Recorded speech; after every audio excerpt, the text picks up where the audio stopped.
Alors commençons par un tour d'horizon de la solution de téléphonie sans fil Yealink. La vidéo que nous allons présenter est valable pour l'ensemble de la gamme sans fil Yealink. Dans les solutions sans fil, on va différencier deux matériels principaux. La base émettrice, qui est généralement avec un petit socle et un câble réseau à l'arrière. Ce câble réseau peut aussi, dans certains cas, si vous ne disposez pas d'une alimentation PoE, avoir une alimentation autonome en plus, donc un ou deux câbles. C'est elle qui va alimenter l'ensemble des téléphones en radio pour pouvoir passer les appels, et vous disposez de trois petits voyants ici avec combiné, réseau et alimentation pour connaître l'état de santé de la borne, l'état de santé normal étant les trois voyants verts allumés en vert. Et puis on va retrouver un socle de rechargement pour le combiné afin de recharger le combiné sans fil. Concernant le combiné, nous allons pouvoir voir ensemble les différentes manipulations qui vont vous permettre de passer des appels, de faire des transferts, de faire des conférences et de consulter l'annuaire. Alors nous allons voir déjà une mise en communication.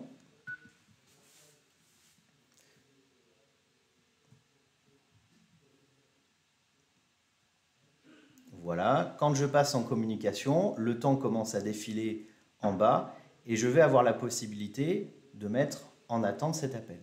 Globalement, vous voyez en dessous où il y a marqué option, ça correspond à ce bouton ici.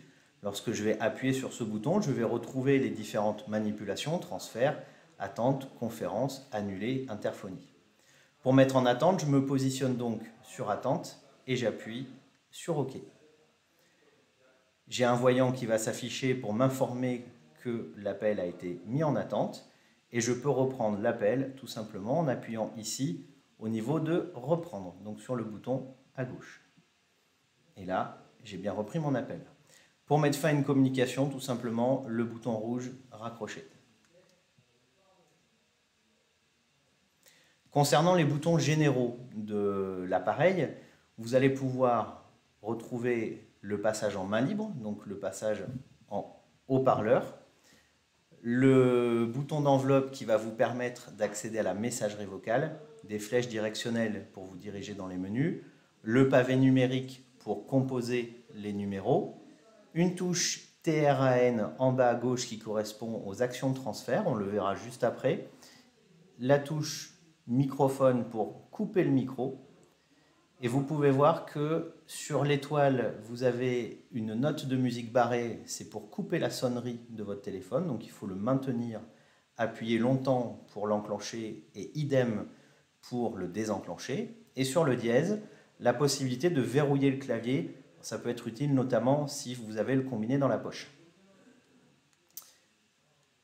Alors nous allons donc voir la capacité de faire un transfert. Donc je vais me mettre en ligne avec un collègue.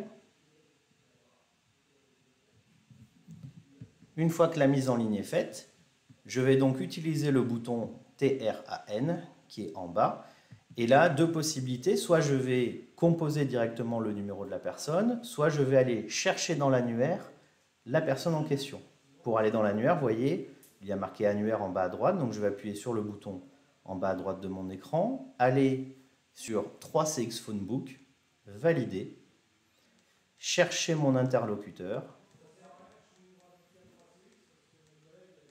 Une fois que j'ai trouvé mon interlocuteur, je vais appuyer sur appel, donc le bouton qui est à droite. Et de cette manière, je vais pouvoir m'adresser à la personne, lui expliquer la situation avant de le transférer. Une fois qu'il a répondu, si je veux lui transférer, j'appuie tout simplement sur le bouton transfert. Mon poste est de nouveau libre et les deux personnes ont été mises en relation. Maintenant, pour le cas de figure où je souhaite transférer, non pas dans l'annuaire, mais vers un numéro que je vais composer, que ce soit un numéro interne ou externe. Donc je me remets en communication.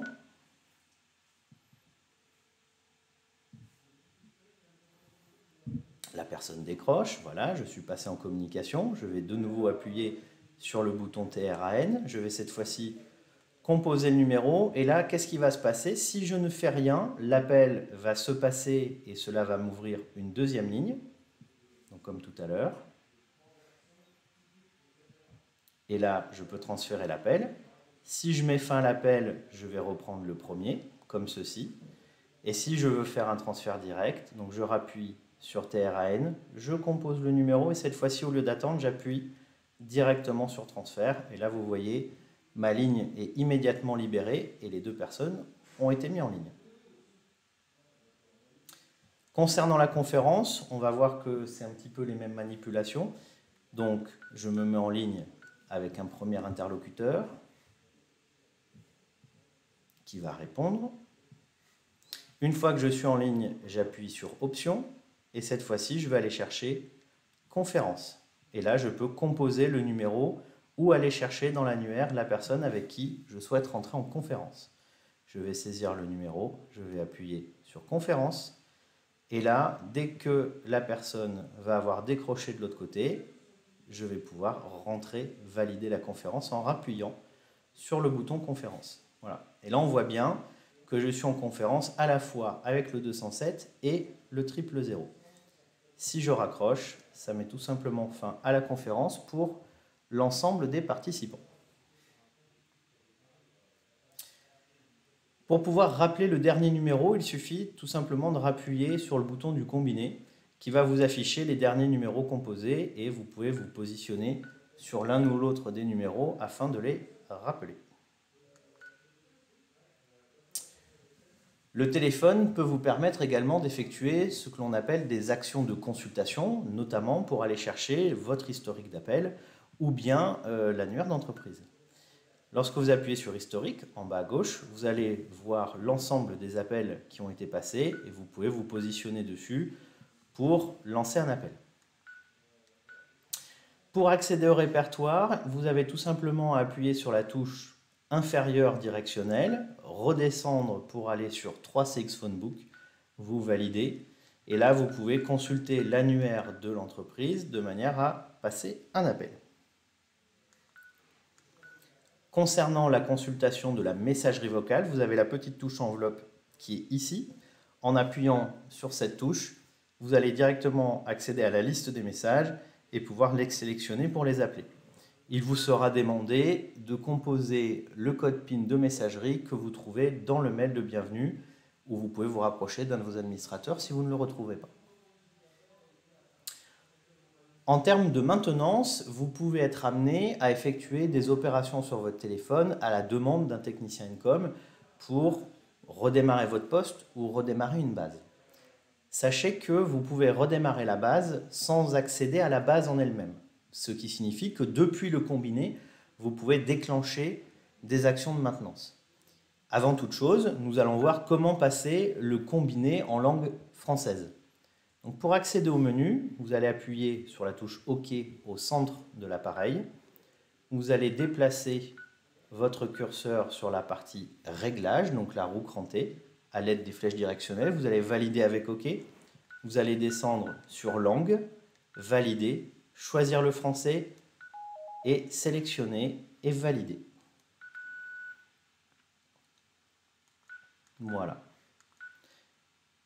Donc maintenant, pour redémarrer votre base, donc vous allez sur OK, vous descendez toujours sur la partie Réglages, vous allez descendre avec le menu jusqu'à trouver la partie Paramètres système. Vous validez en faisant OK et vous avez la possibilité en dessous de faire redémarrage de la base. Vous avez également la possibilité de faire la réinitialisation du combiné. Attention, en faisant l'une ou l'autre de ces opérations, votre téléphone peut devenir inopérant, donc assurez-vous bien de le faire en étant guidé par l'un de nos techniciens. Voilà pour le tour d'horizon de la solution DECT Yealink.